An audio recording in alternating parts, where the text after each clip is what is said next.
Hello, everybody. Good evening. Thanks for joining the second event of the PDPAL webinar series. This series of webinar is, of course, organized within the PDPAL project. And today we will discuss about Parkinson's disease and its management. So with a very, let's say, outstanding personality who is joining us today, which is Professor Piletaba, professor of neurology at the University of Tartu, and um, also now chair of the MDS European section, so the Movement Disorder Society European section.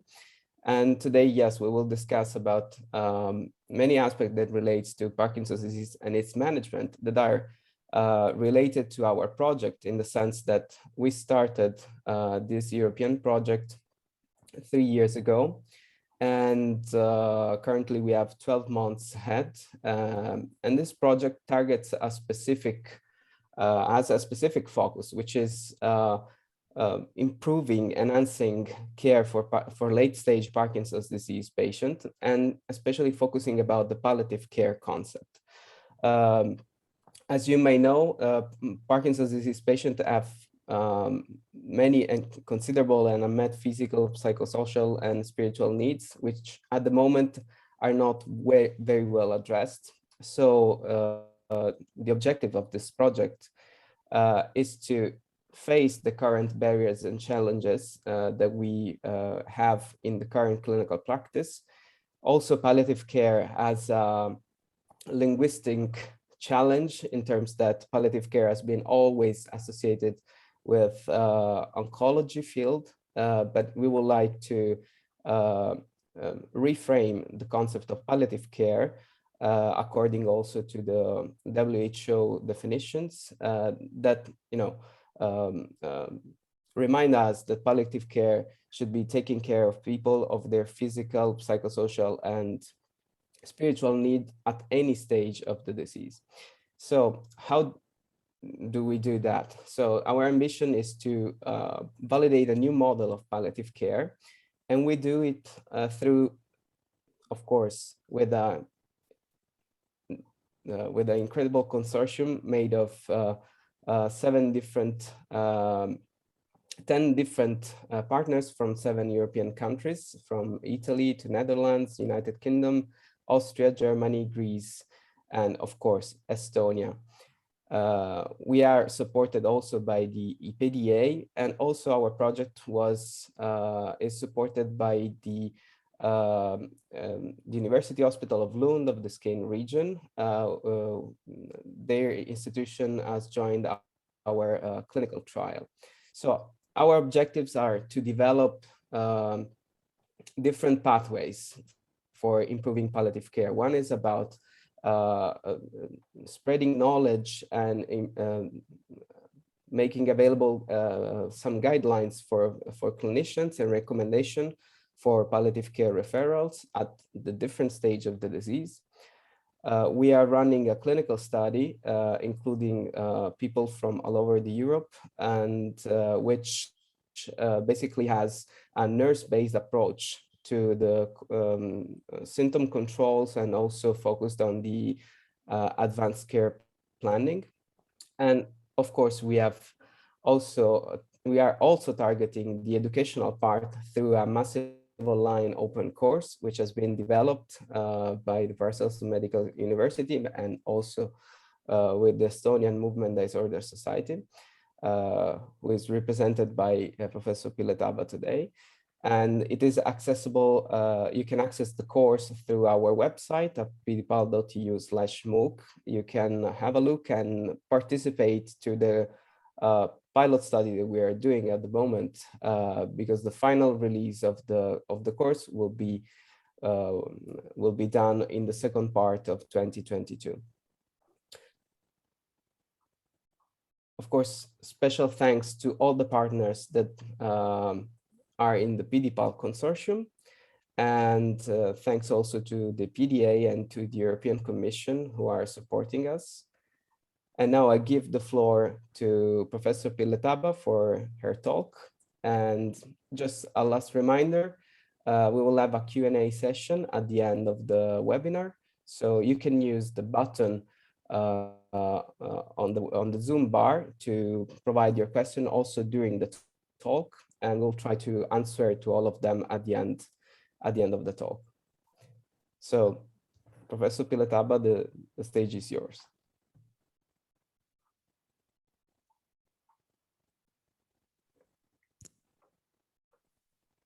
Thank you very much. I'm happy to be in contact with all of you who are listening to us and who might later to see recordings of this presentation. And I'm going to talk on Parkinson's disease and its management in the light of palliative care and our project that was just given a short review about by Giovanni Gentile. And now let's start about like background on brain diseases. The World Health Organization has made an analysis and shown that in Europe, around 35% of disability-adjusted life years are due to brain diseases, among them both neurological ones and psychiatric ones. But the highest burden of chronic diseases, progressive diseases, and about half a year's life lived with disability are related to brain diseases. So it has been a great issue for World Health Organization on this research, like we are one part of European Union project on palliative care on Parkinson's disease. Just a note from history, here left you see a saying on the shaking palsy that was published more than 200 years ago by James Parkinson in London. You see here old part of London, but it is picture is done nowadays. But what is remarkable regarding James Parkinson that additionally him to be a doctor, not only neurologist, but general doctor, he wrote about 17 books on different diseases. He also was a founder of British Paleontology Society, and this huge book in right picture are from the library of Tartu University, and these are atlas on paleontology that was published on participation of James Parkinson. But let's go on with Parkinson's disease that involves about 1% of the population over 60 years old who have a Parkinson's disease, and this frequency increases with age, with higher age. And the reason is neurodegeneration. That means that certain type of cells are decreasing in the brain. You see this here in right side figure, and it happens due to dopamine deficit. That is a substance that must transfer nerve impulses in the brain that are related to movements.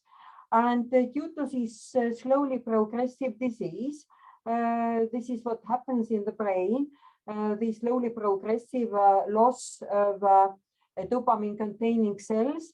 There occur different motor symptoms that are described already by James Parkinson. I mean this in this book more than 200 years ago. He described the 6 cases of Parkinson's disease, and actually we make the diagnosis of Parkinson's disease also nowadays in the same way like the Parkinson in himself. It means by clinical signs and complaints. It is like rest tremor, shaking of hands, usually one hand more than another one. So it affects, starts unilaterally and is asymmetric, and then also slowness and clumsiness of movements. We call it hyperkinesia and bradykinesia. Bradykinesia means slowness. Then also increase in muscle tone or stiffness. It is called rigidity. And these 3 main symptoms cause gait and balance disorders that we call postural imbalance, and also other parts of body are affected like swallowing or speech. So it is like a characteristic movement disorder. Parkinson's disease belongs to the group of movement disorders by classification of diseases, but it is not only, but there are also so-called non-motor signs. It is psychiatric disturbances like mood, memory, and sleep disorders, or skin problems, also smell function, also bladder function disorders. So this is quite variable and very individual, like picture of clinical signs in every patient, and also this progression of the disease is individual. In this means that we cannot give prognosis in the beginning of the disease, saying certain dates or time, but it will be different in between patients. It means that that is also important to follow the patient over the time to give best management and best treatment. So why this neurodegeneration occurs? Why there will be a decreasing number of cells in the central structures of the brain? The most clear factor that is related is aging. This disease usually starts over 60 years in 90% of patients, still in 10% in middle age, younger than 60 years, but quite rare in younger age. These are only rare genetic forms, types, but generally characteristically Parkinson's diseases we call sporadic. It is not hereditary, not in families, but single cases. There might be also other factors related like genetics or environment or toxic agent immune system. And these factors are under caution. And this means that there are many research going on in these factors, and there are more and more knowledge, but still we cannot say exact provocative or inducing factor for this neurodegeneration that causes loss of dopamine and loss of these cells that contain dopamine. And here is one example of these hypotheses that show how the Parkinson's disease involves different brain structures. We call it Prague hypothesis. It is quite a new one, about 15 years ago described. But as you see, there are different research results that are showing also that it is, yes, mainly brain disease, but still other tissues of the body might be also involved during the course, like skin or bowel or also saliva. And there are different changes in these tissues, like alpha-synuclein in both in brain or in skin. Also, there has been other research like growth factors or genome sequencing. It shows how one disease that has been described already some centuries ago might be still like objective for ongoing research. And actually these symptoms, these non-motor symptoms, how we call it, explain this disease as a multi-system, and explain also these other organ systems that are involved, like bowel, for example, constipation, or seborrhea in skin, or smell function loss that is also related to certain nerves and gastrointestinal system. So how to say what will happen during a disease of any certain person? So how could we give prospects, or how could we think about the cause of the disease? We have got several clues from epidemiology studies. It means that there are big cohorts, big numbers of patients that have been questionnaire about factors that they have been in touch, in contact, also their families, also their other diseases. also their surroundings in the means of factors of environment. And by these factors, it has been tried to analyze risks for cause of the disease, speed of the progression, also what kind of treatment could be efficacious for any patient or any type of the disease. Because also, as I said, the symptoms are quite individual. It means that some patients have dominant tremor, dominant shaking, but other patients have more predominant rigidity or gait disorder or balance disorder. It means that also these course aspects or treatment efficacy might be different in these patients. It means individual, and we cannot say too exactly before starting treatment how the course is going on, but when analyzing these different factors, we can already make some conclusions. If we talk about the cause of the disease, then the diagnosis will be made at the moment where there occur motor problems, gait disorder, shaking, also balance disorder, clumsiness of hands, or speech disorder, swallowing. Then it is possible to confirm the diagnosis of Parkinson's disease. We call it like clinical stage of the disease. But before this, we call it preclinical or premotor, when there are already some signs that might be non-specific. For example, depression is quite universal problem in the population.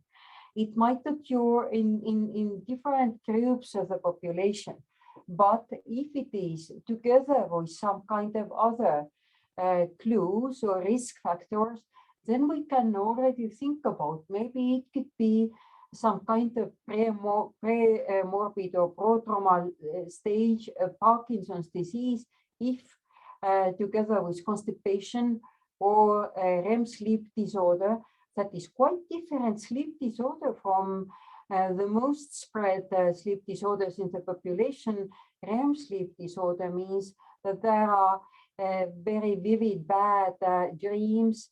There might be crying or hyperkinetic movements, acute movements during the sleep.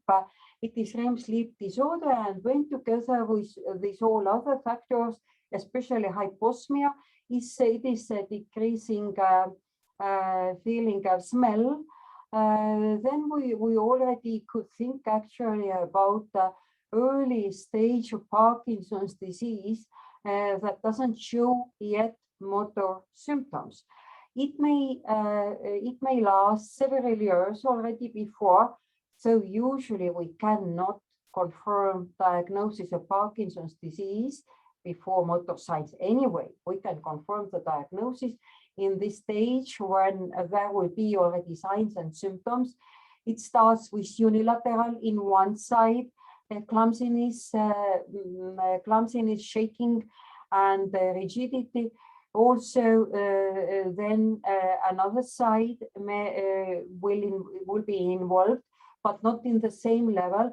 But usually the course of the disease goes on asymmetrical way. It means in this side where it started, this hand and leg have more pronounced symptoms than another side that started later. It is usually milder during the course of the disease. Still, during this disease, there might occur, not in everybody, again, very individual, but adverse events in treatments, in levodopa, motor complications, or dyskinesias that might also affect quality of life, additionally to the disease itself. Still, treatment of Parkinson's disease, levodopa is usually effective to all the patients. It might be different levels. It might require different doses of the treatment, but still it is one even criterion for diagnosis that levodopa helps to relieve these symptoms. But in the late stage of the disease might occur again new symptoms, new signs and problems like psychiatric signs, psychosis, depression, also falls and instability, and also cognitive disorder in some cases. None of these additional signs is universal, and this means that in some patients it can occur, but not in all, not in every patient. Now, if we talk about advanced Parkinson's disease or about Parkinson's disease more generally, what could be issues for palliative care? First are these advanced symptoms. I told just about falls, dementia or autonomic disorder. It means bladder disorders, filter disorders. And in this case, this symptom needs specific attention and specific care. It must not be medication.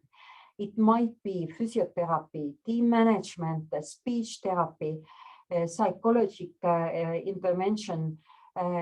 So management of these different issues means teamwork. Altogether in Parkinson's, different professionals might be needed to relieve these symptoms. Generally, also other health events might be a problem. It has been shown that in patients with chronic neurodegenerative diseases, including Parkinson's disease, have more other health events also that might be related to their movement problems. The next issue is non-motor symptoms. They can be very variable, different non-motor symptoms. As I mentioned already, psychiatric ones, like cognitive disorder, like sleep disorder, fatigue, autonomic disorders, sleep disorders, and they even during the course of the disease might be more important for quality of life and disability because motor symptoms might be quite easily relieved, at least for some stage of the disease, by levodopa and other anti-Parkinsonian medications. But sometimes it could be quite a challenge to treat some non-motor symptoms, and it needs really Parkinsonian specialist team who are professional and who know the problems that might occur in patients.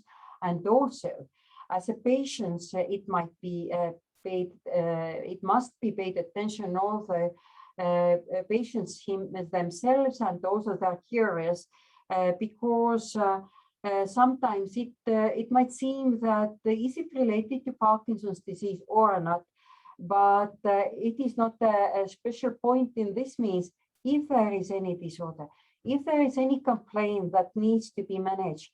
In this case, it should be found a solution for treatment of this problem. And again, I reach to this treatment, levodopa, that is the most effective, that usually is needed by all the patient in the same stage. Even so, usually treatment is started with dopaminergic treatments or may be inhibitors. Rarely there are some more options for start the primary treatment, but anyway, due course of the Parkinson's disease, levodopa is needed as it is the most effective medication, but it has possible problems. Possible, I say again, it is about up to half of patients problems with motor and non-motor complications. It means that treatment is not anymore so continuous during the day, but there might occur fluctuation like on-off fluctuation, but also dyskinesias that are more characteristic in the good movement period, on period movement, but still might be disturbing involuntary movements in hands or body. I'm sorry. Aims of the treatment in Parkinson's disease are from one side symptomatic treatment. It is for motor symptoms and non-motor symptoms. And the final aim, anyway, to any treatment is improving quality of life. It is not only making easier movements or making faster the gait, but still the final aim is through this symptomatic treatment to improve quality of life for coping with daily activities, and also from other side, non-motor symptoms for mood, for self-estimation, for feeling well in the most direct words. Because not only objective status, I mean, how fast we move or how is the tonus of muscle has importance, but also the self-estimation, the feeling, also the mood, it is very important for quality of life and also for self-estimation of this motor status of the disease. So what kind of problems might be during these treatments? Though we have several treatment options for Parkinson's disease, still also effect of treatments, medications might be variable. For some patients or for some symptoms, it might be less effective. For example, axial stiffness or, for example, balance. It might be not so effective like for speed of movements or like for gait. Also fluctuating effect, it means that during some period of the day, movements are faster, but not another moment when there might be end of effectiveness and occur off period of the movement. And in this case, anyway, during the day, the stage might be different. And also different, some other adverse event might occur, like hallucination or psychiatric adverse events. It is actually the most disturbing and requires a change in the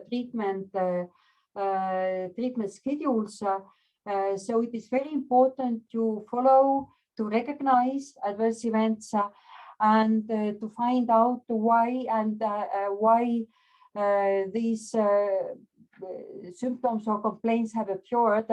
And also there are differences in risks in adverse events.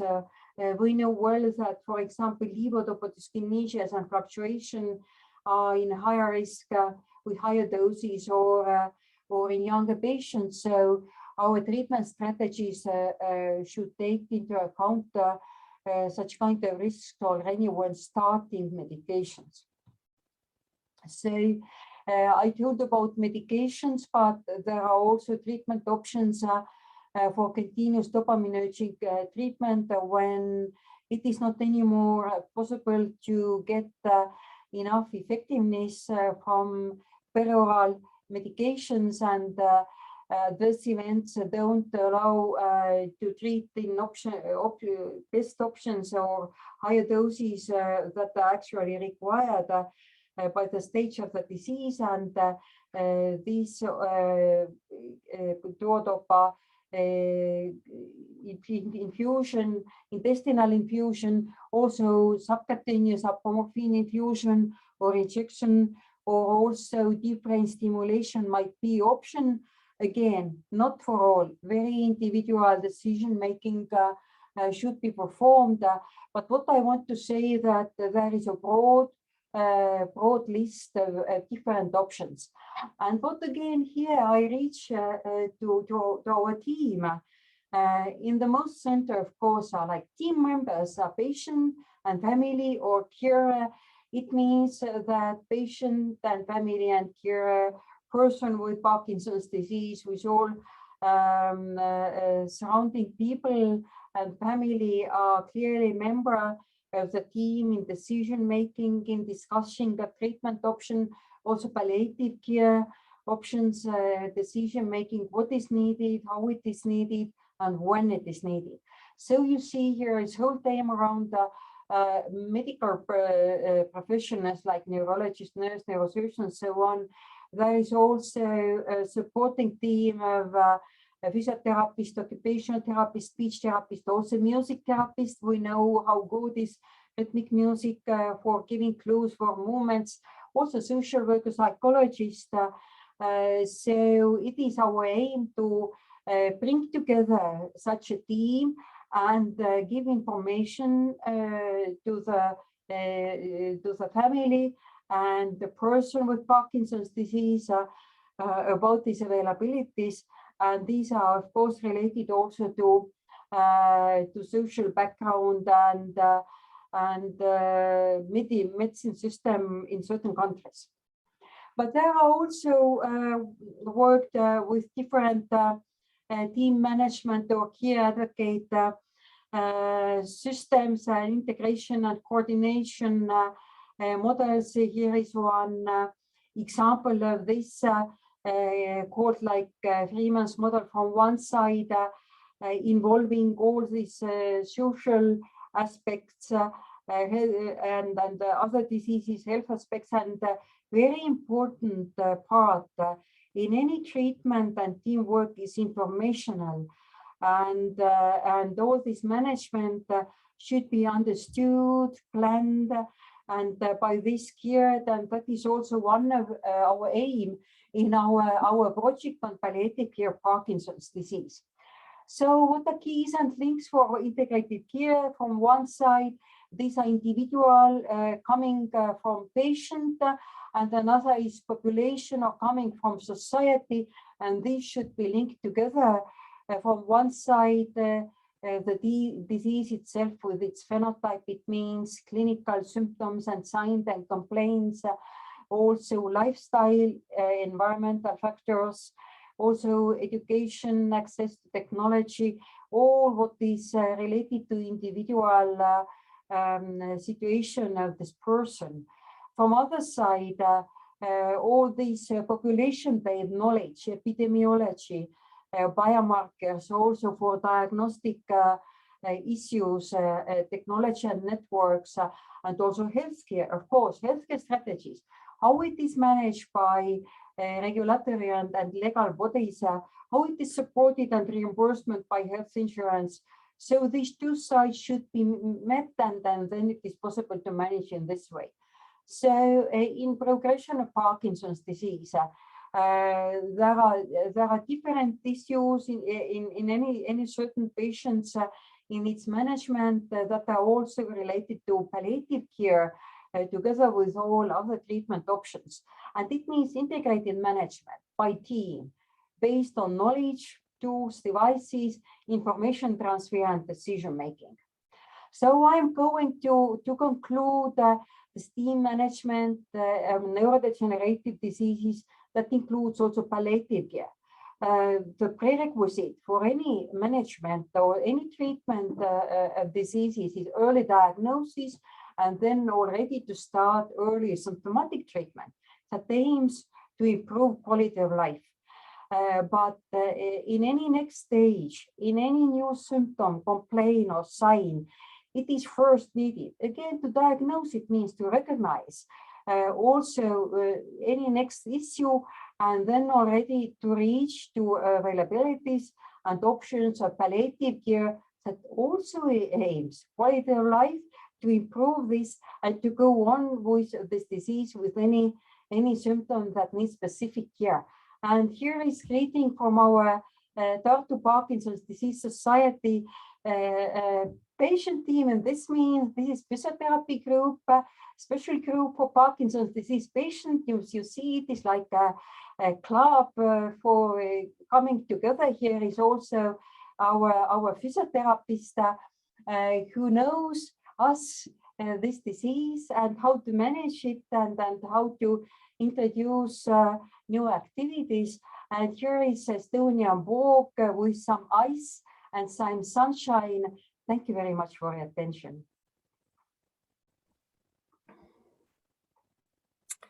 Thank you very much, Pille, and also from my behalf, welcome to everyone who has joined us and is watching this webinar.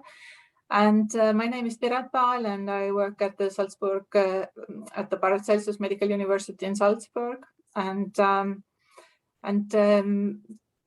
now we have already some questions, but go ahead and put your questions below into the, you can also post them in the chat. So, and I think that with languages we also manage. So if you want to propose your question in German or in Italian, that would do, or in Estonian, we will manage. So, but English is also fine. So Pilla, first of all, thank you very much for this comprehensive introduction to Parkinson's disease and pointing how individual this disease course can be actually, and how important, and something what you just picked up is that, if I may paraphrase you, that the diagnosis is recognizing that problem exists. Yes, exactly. Because when we don't recognize, then we don't know how to go. Then we don't know how to go on, how to manage it, how to make it better. Yeah, and so this is also something that is very important, I think, and is what patients very much seek from healthcare professionals, is this kind of recognition that, and that their problems are taken seriously. And this has a lot to do also with building up trust, I think. I think that for younger colleagues, it is always a little bit difficult because you have elderly patients. And so how you build up this kind of trust between you and your patients, and is in particularly when you are like very young and you even think that death is not an option for you, but then you have to communicate to this person that now we have to think how to manage also your disease and end of life. How to do it actually. Maybe you have some good advice. Yes, yeah. First, it needs time. It means so that when to meet all together, or nurse and person with Parkinson's, or neurologist and the person with Parkinson's together with family. Anyway, the first thing is to take time and to talk about what kind of troubles there are, what kind of problems are the most important.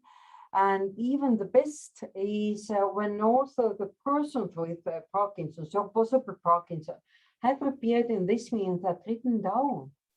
Because when you go to any doctor or any nurse to meet, and there is 20 minutes, or even when there is an hour, then it might be such kind of in some stress or such kind of structured thinking before contact helps a lot. And we even suggest to have diaries, not definitely to write every day, but to write if there is something to note. And then it is much easier to make already recognition, information, and mutual discussion and knowledge, and then we can go on to with all these problems that need to find solutions. And with words comes trust, with being together.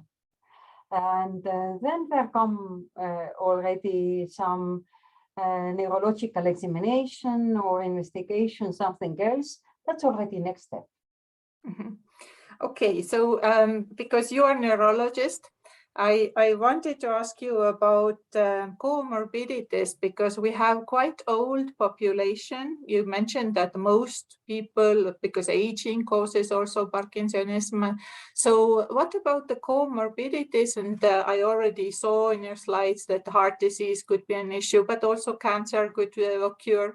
So how these illnesses are managed? Because when you have Parkinson's disease, the expectation is that you have only Parkinson's disease, yes, and you are treated by neurologists. Yeah. So how do you coordinate this kind of care? And this in elderly population, this certainly is a problem.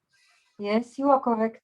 It is really issue, and there have been even some epidemiologic investigations to find out, is there any connection with any other disease?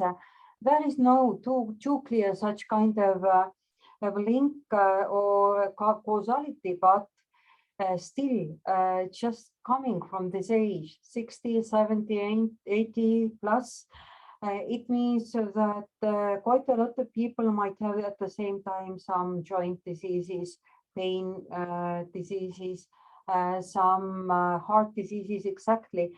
And actually, that is again our issue of medical attention to list all the treatments.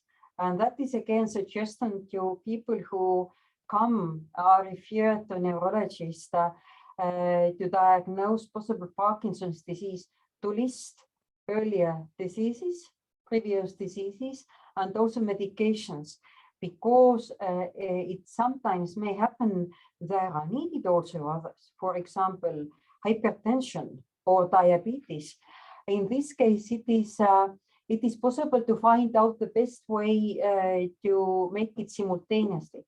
Fortunately, Parkinsonian medication have no too many contraindication from other diseases treatments, but still we should have a look not to make any hypersensitization to any co-effects. So it is again important issue, and the family doctor is the most central person in anybody's health. The family doctor, all this data should come together. And usually in the first visit when there is a patient with Parkinson's disease, we try to take more time to talk about everything, what was before these signs. And then we can go on with Parkinsonian signs. Thank you. Yeah. Yes, thank you very much. So I will check in the box. No questions so far, but I am sure that Giovanni will get lots of emails afterwards. But you mentioned, okay, now when we think of palliative care, then I have been looking recently into what are the barriers to access to palliative care. Of course, there would be that you don't have palliative care team even at your university, but there seem to be things like professional pride. The thing that you think that my primary knowledge of palliative care is sufficient enough, so I don't need the palliative care specialist. And then it can be also that family members say that, no, we don't need palliative care here.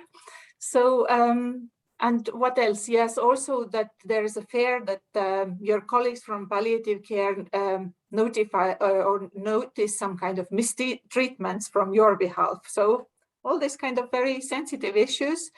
So how to build this kind of trust relationship now with palliative care team, because neurological patients usually spend lots of time with neurologists. And so how to make this kind of referral happen, and what are your experiences in this this area, that how to make this kind of bridge towards palliative care so that it is not additional stress for the patient or family members or even the care team? Yes, it is in some way even stigmatized, I would say. And another point is that not in every country palliative care is enough developed to be available to the patients who need. As we know, palliative care started from cancer and pain treatment. It was already decades ago, and step by step it has moved to also chronic diseases, including neurological diseases. But I would say that also, even though we know there might be need, it is not enough high level still in many countries. And it means first, collaboration between or integration between different specialties. I mean, neurology, geriatry, nursing, of course, and nursing is already a long step towards palliative care, because palliative care is generally problem-based. If I have some kind of or bladder problem, or falls, or something else, or pain, in this case, it comes from this complaint or problem-based management, and then there will be specific treatments or tools or devices that help you to solve this problem. And maybe we also even like medical professionals are not enough used yet. We must learn and learn more about this, how to make it, and with this we should educate also our patients and our team, all our team actually, should be educated in palliative care options, and it could be like any other specialty in ward or in outpatient clinic. So there are also different models of palliative care. So I would anyway say first to encourage patient to seek for this care, to go for this care, and another thing to educate all this team who is working with these chronic diseases that have not been primarily such kind, I mean, brain diseases also. That has been the first objective of palliative care, but now is a lot. Not only Parkinson's, but Alzheimer's, multiple sclerosis, motor neuron disease. There is quite a long list of diseases where palliative care is very relevant, very needed. Yes, thank you, of course. And thank you also pointing out our agenda here is to educate people about options and how to improve quality of life for patients. And you also mentioned, of course, caregivers. Now, when we look at our society and how our society is developing, and we can live our lives rather well without having families, actually, we can be and people are very, very lonely and live their lives alone with millions of friends online, but no friends by their side or no family members by their sides. And do you think that the person, with the help of maybe social services and healthcare services, but without family members, is it possible to manage Parkinson's disease? Yeah, we saw also in our epidemiology study when we met all our hundreds of patients that one thing is to live lonely with only friends, but another issue nowadays is that children go abroad. Even when people have families are far away quite often. And it means still that people are lonely. And what I have seen that I even said that this Parkinson's disease society is something very, very nice, like substitute family, like a club. What I found in our physiotherapy group, we started already 20 years ago, by the way, and it was very innovative to do some kind of disease-specific, such kind of group. And then I thought, how can we do, how it works? Is it at all wished by patients? But then I saw it is like a substitute family. To get together with somebody, just to chat, to make exercises, and to go to cafe. It is a human need. And I think that we never reach to this level that the social services are able to give all we need in such kind of human social friendship or relationship. We anyway need somebody else. So in some level, it is possible. I mean, with social services, somebody goes to shop and somebody maybe walks with us once a day, but for advanced level, we anyway need somebody else. Mm-hmm.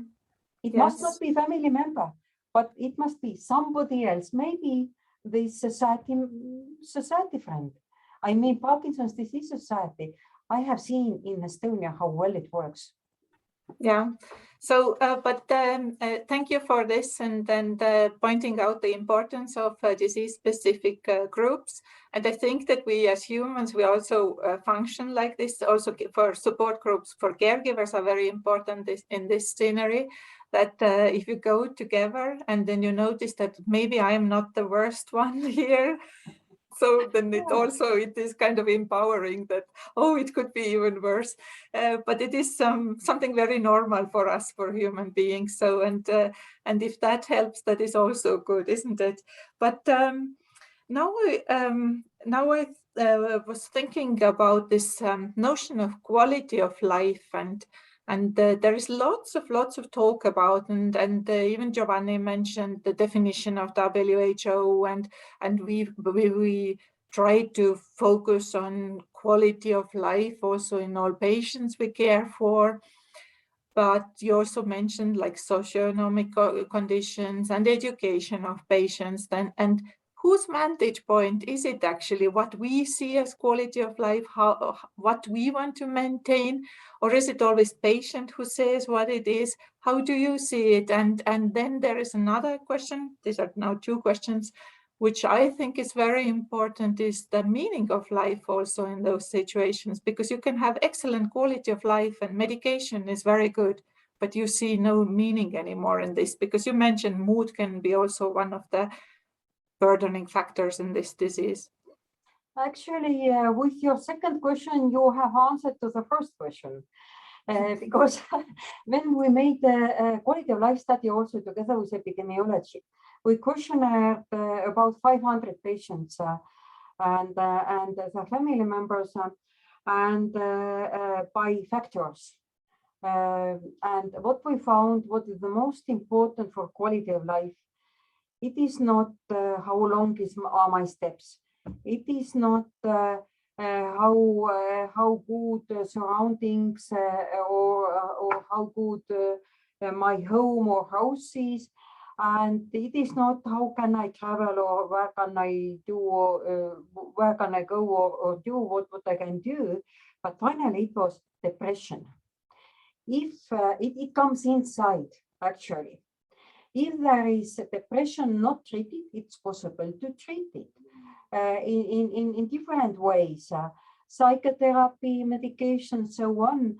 If it is not treated depression, it is the most important factor for quality of life, because even when all other things are well, depression doesn't let you assess it well. It means that sometimes when there comes somebody says, oh, it's worse today than ever, I see, oh, these moments are so good. It doesn't matter in this case. Feeling must be good. And that is what you already said with your second question. Actually, it's difficult to respond to this.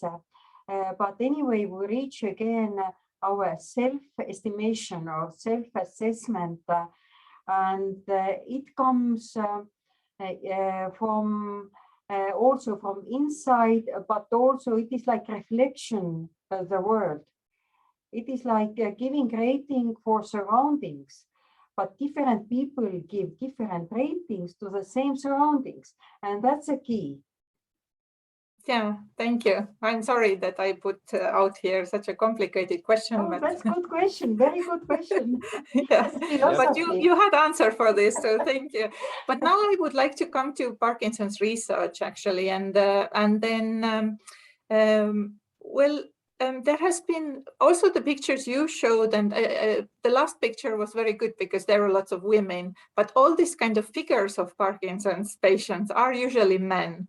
And this was also an image in my head because my neighbor had Parkinson's, and I was like, okay, it is kind of like a male disease. And even the James himself, you know, who described the disease, that like was a man. And so you are a top scientist and female researcher. Do you think that we have enough gender-specific research also in Parkinson's disease? And should we do more there? Maybe it is also not only gender, but also age specific. So let's put these two questions there. Usually when epidemiology research has been done, there has been given also sex-specific and age-specific prevalence and incidence. It means frequency of the disease. Because when we have such a look around, it may seem to us that there are more men, but actually if to adjust to population, it shows there is more or less statistically comparable anyway. And of course, when our average age increases, it increases. We know well in Europe, it is now over 80 already. If it is increases, there is high absolute number of patients also, but the rate could be the same. But there is one issue.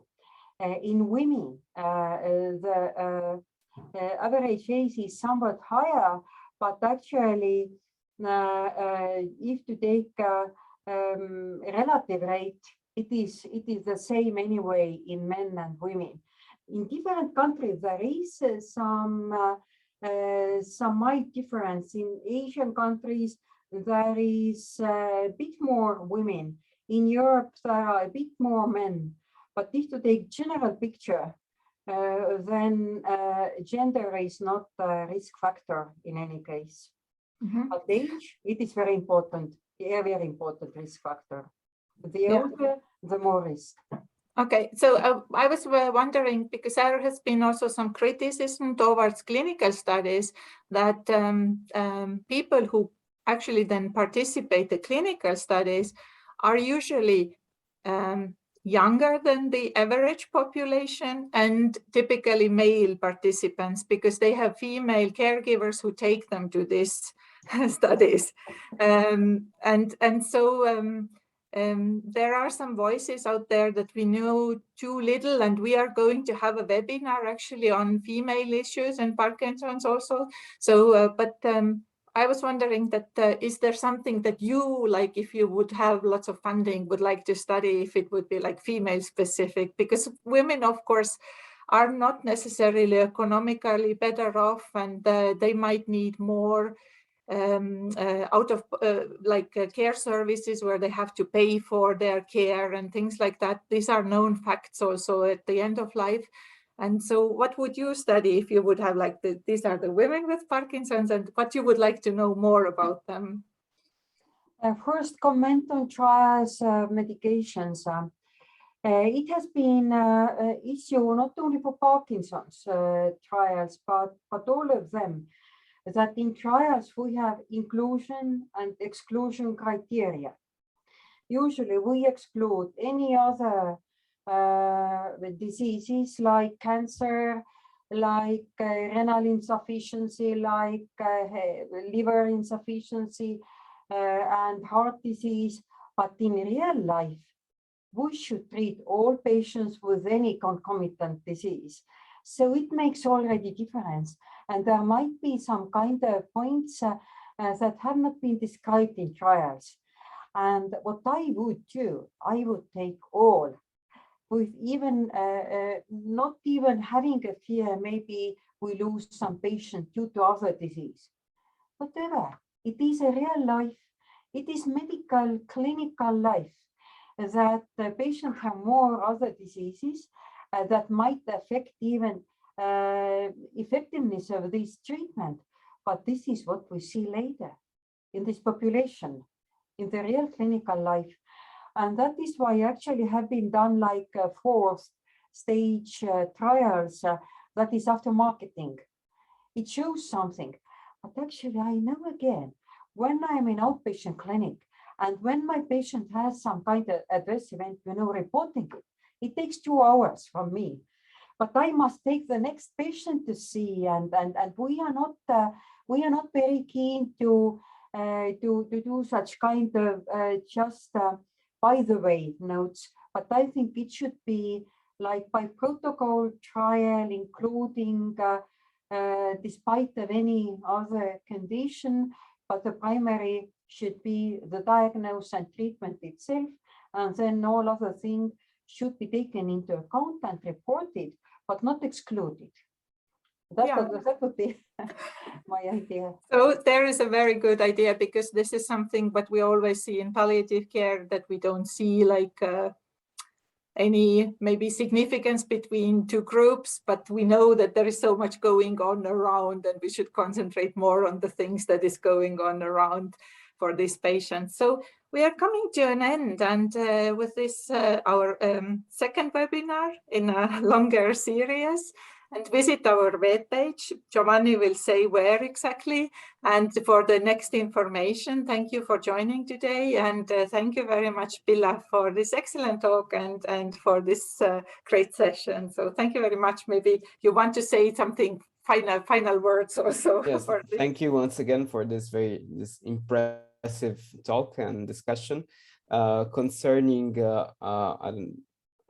concerning this last topic, concerning the female perspective, as you mentioned, Piret, we will have also a talk with a representative from this association. It's a Spanish association that tomorrow celebrate the first year. And there is also an invitation with a Zoom link that you can take note and join this public event. And they are all young onset women with Parkinson's disease. So we will very pleased to have one of them talking about their perspective in the future. So stay tuned again on our social media channels and website, and looking forward to see you at the next event. Have a nice evening. Hey, bye. Bye.